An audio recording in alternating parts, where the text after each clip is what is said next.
Hello Internet, it's me Josh, the Aging Gamer. So, to finish off my little celebration of nostalgic, horror-themed video games, I want to talk about a game from one of my favorite horror franchises of all time. I'm talking about A Nightmare on Elm Street. Nightmare on Elm Street released in the theaters in 1984 and instantly became a hit. For me, it's not too hard to see why. The concept of some evil monster attacking you in your dreams is horrifying. Everyone sleeps, it's going to happen, and you'll be left vulnerable to the nightmares created by Freddy Krueger. Speaking of which, how could you not love this character? He's so evil, but he's got this likable charm. He's got jokes. Unlike other slasher villains like Michael Myers or Jason Voorhees, Freddy has character. He toys with his victims, and he makes every kill personal. He's just a fantastic character. Thank you, Robert Englund, for bringing this character to life. I absolutely just love the Nightmare on Elm Street series. But do I love the game? Well, let's take a look at it. Ladies and gentlemen, this is A Nightmare on Elm Street, bitch! Now I'm playing with power!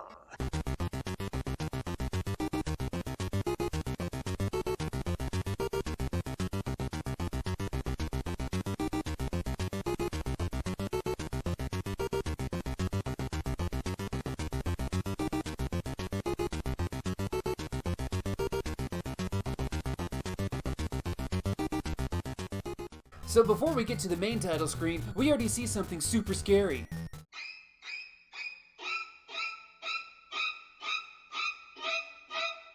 Ooh! Yeah, just like most licensed movie games on the NES, like Friday the 13th, Bill and Ted, Back to the Future, or Jaws, they were published by none other than LJN. And chances are, they were crap. Even though LJN were just publishers, not the actual developers, they have a pretty bad reputation of putting out some not-so-great games. But who actually did develop Nightmare on Elm Street? Why, it was none other than Rare. Yeah, that Rare. That's a sign of hope. Anyway, the plot of this game revolves around you taking the role of an unnamed teenager who must run around Elm Street, collecting Freddy Krueger's bones so you can throw them in a high school furnace so that Freddy, hopefully, dies for good. While the game isn't based off a particular Nightmare on Elm Street movie, it does take several ideas from them. Messing around with Freddy's remains to defeat him was from the third movie, A Nightmare on Elm Street 3, Dream Warriors. Rather than burning them though, it just involved splashing holy water on them. Getting Dream Warrior powers was taken from the fourth film, A Nightmare on Elm Street 4, The Dream Master. An interesting thing to point out about the game too is that it actually is one of the few NES games that uses the NES 4 score. Yeah, this game has up to 4 players. And of minor note, it wasn't until years later that I found out there was actually a female character you can play as, exclusively in multiplayer. But anyway, let's go ahead and jump into this game.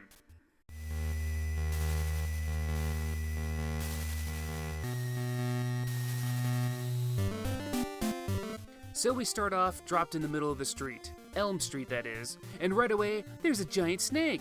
Press B to punch and A to jump. Punch that snake and watch out for bats, giant rats, and even dropping boulders that come from who knows where. So Elm Street overall acts as a hub to different locations. There's a few houses, a cemetery, a school, a junkyard, and Freddy's house.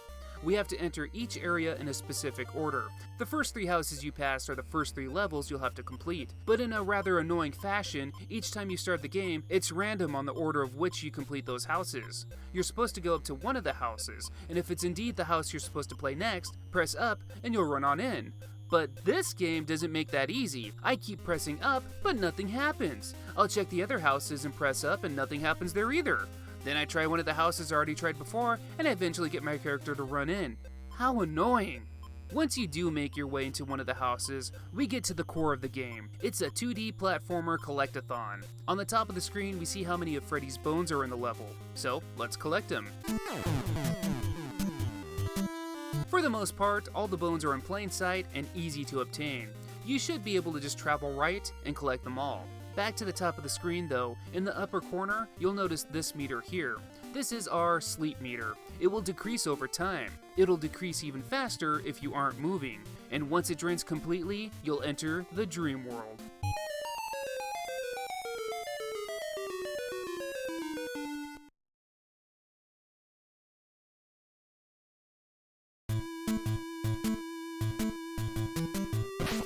Once you're in the dream world, everything is pretty much the same. Mostly it's just enemies changing shape. Spiders become Freddy spiders, bats become skull bats, and rats become little satans? Actually, according to the official game manual, these are called boggles. And they're not bats, they're death wings. Zombies? No, that's a shambler. And night prowler? Actually, I don't even recall running into a single cat enemy while playing, unless they're talking about these rats that are very clearly rats. How did they screw that up? These names overall are just weird. One thing you might notice is that there's no health bar anywhere. You only get 4 hits until you're dead, but unless you're keeping track yourself, there's no way of knowing how much life you have left. Speaking of lives, it's pretty handy that when you die, you respawn right where you were. Hell, you can get a game over and still respawn where you last died. It's pretty neat. Anyway, while you're awake, you can find these coffee cups that will refill your sleep meter. While asleep, you can find radios that will wake you up.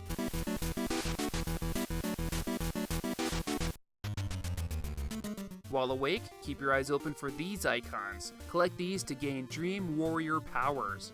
This is very important. After you collect one of these and enter the dream world, press the select button and you'll be able to transform. There's the Acrobat that allows you to throw javelins, the Necromancer that allows you to shoot fire magic, and there's my personal favorite, the Ninja. I love this one, not just because ninjas are kick-ass, but you throw shurikens and do a sweet jump kick. What's great is that you only need to collect the Dream Warrior icons once, and you'll have that power up for the rest of the game. But again, you can only use these when you're in the dream world. Which kinda makes you wonder, since the levels and enemies are essentially the same whether you're asleep or not, why not just stay asleep so you can use those cool Dream Warrior abilities? Well, I guess there is a downside to staying asleep. While in the dream world, after so much time has passed, you'll start hearing Freddy's signature tune.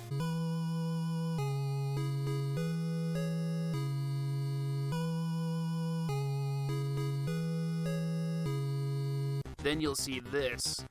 Oh shit! We're having a showdown with Freddy Krueger himself! Fortunately for us, his attack pattern is pretty formalic, and you can fight and damage him pretty easily. After so many hits, he runs away, and we continue the level. Man, Freddy's kind of a pussy in this game.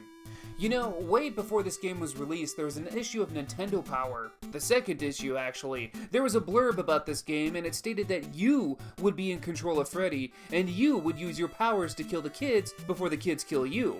The game got changed, likely because playing as a serial killer and killing innocent teens would be frowned upon, but how awesome would that been? That's one game that I really hope has a prototype out there that gets leaked, because that sounds like one badass game to play. Back to the game, again, you're looking for bones. Collect all the bones and you get to move on to the next section where you look for more bones. The bones aren't too hard to find, only a handful of times did I find myself having to backtrack. Like on this level, for the life of me I couldn't find the last damn bone. Turns out it was blending in with the background. Once you collect all the bones and get to the end of the level, you'll instantly fall asleep and you'll have a boss fight with Freddy. The first boss fight with him consists of you fighting his glove. It lunges back and forth and overall isn't too hard of a fight.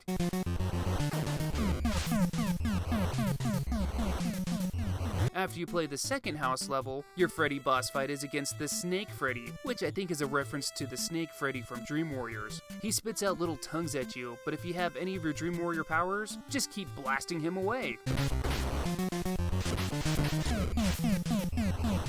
And the boss fight after beating the third house will be a floating Freddy glove that bounces around the screen. If you're a ninja, just keep jump kicking in place and let the glove run into you. He shouldn't be too hard to beat this way. After the 3 houses are cleared, we'll enter the junkyard. You'll see more of the same stuff we've already seen, with the boss of this level being a winged demon Freddy thing. After that, we enter the cemetery. The boss here is Ghost Freddy? I mean, yeah, I guess looking like you have a sheet on makes you a ghost. Again, just keep jump kicking this fool.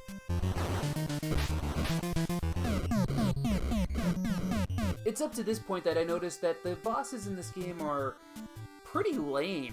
I mean, Freddy Krueger can literally take any form he wants, but all we do is fight either his glove or his head. This game released in 1990, meaning that the developers had at least 5 Freddy Krueger movies to take inspiration from. Or they could have done something completely original. But no, you either fight his head or his glove. The next level is Freddy's house. The boss for that area, the developers decided to do something really creative. it's his glove and his head at the same time.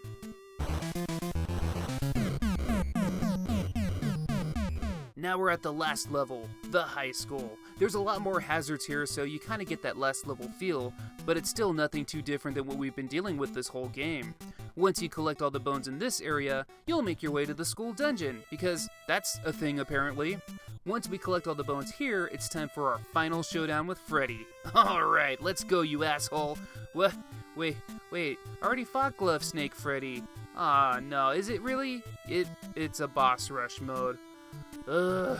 Well, let's kill all these bosses again. And once we do, it's a fight with Freddy, which is exactly the same fight you would get if you fell asleep in game.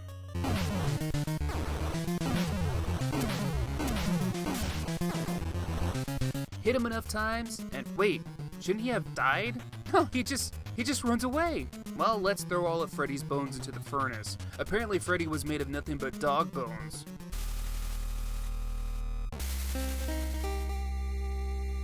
So the evil is purged, fire purifies all, the bones are ashes, soon to be dust. Freddy, trademark, is dead, and the nightmare is ended. Or has it? Considering the only other Nightmare on Elm Street video game to exist was on DOS and the Commodore 64, then yeah, the nightmare is indeed dead. Well, that's a Nightmare on Elm Street for the NES. So, despite coming off pretty negative about the game, I actually don't think it's that bad. Surely it has its faults. The bosses are unimaginative and repetitive. Finding Freddy's bones is an interesting concept compared to the game just maybe being a standard straightforward platformer, but man, the game starts to feel pretty stale by the end. It also doesn't help that outside of the cemetery and junkyard, all the levels look and feel the same. But besides all this, I wouldn't say it's a bad game. The gameplay still works. The punching is a bit slow and the respawning enemies gets annoying, but once you get the Dream Warrior powers, the game feels a lot better. I think it's a cool idea to be able to transform your character, and focusing the levels around finding bones isn't anything to write home about, but again, it's different enough and at least has some kind of connection to the movies. The music in this game is pretty good too. It's got plenty of spooky tunes that fit perfectly in this game's world. All in all, I can admit, the game isn't anything too great, but I still like it. Maybe it's my love of the Nightmare on Elm Street series that keeps me from hating it completely when I probably should, but again, I kinda like it. It's got interesting ideas that I feel could still be explored, similar to how I feel like how the 2017 Friday the 13th game was an improved version of the NES game. I'd love to see a modern day Nightmare on Elm Street game do the same kind of thing. Searching for Freddy's bones to burn and becoming some kind of dream warrior, all while trying to avoid Freddy Krueger attacking you in your sleep, could be a fun modern game, but who knows. Maybe someday we could see Freddy Krueger in a modern video game where he's not some kind of cameo. The game isn't spectacular in any sort of way, and I'd understand if you don't like it, but I don't think it's as bad as other people make it out to be. But those are just my opinions. What do you guys think? What do you think of A Nightmare on Elm Street? What do you think about the movies? What do you think about the games? Let me know in the comments below. If you like this video, go ahead and give it a like. If you want, subscribe. But overall, I hope you guys have a fucking fantastic Halloween. I'll see you all on the next one. Oh shit, Spencer! Come on, John. Good Get out of here now, please. Now. Hey, you forgot the power glove! No.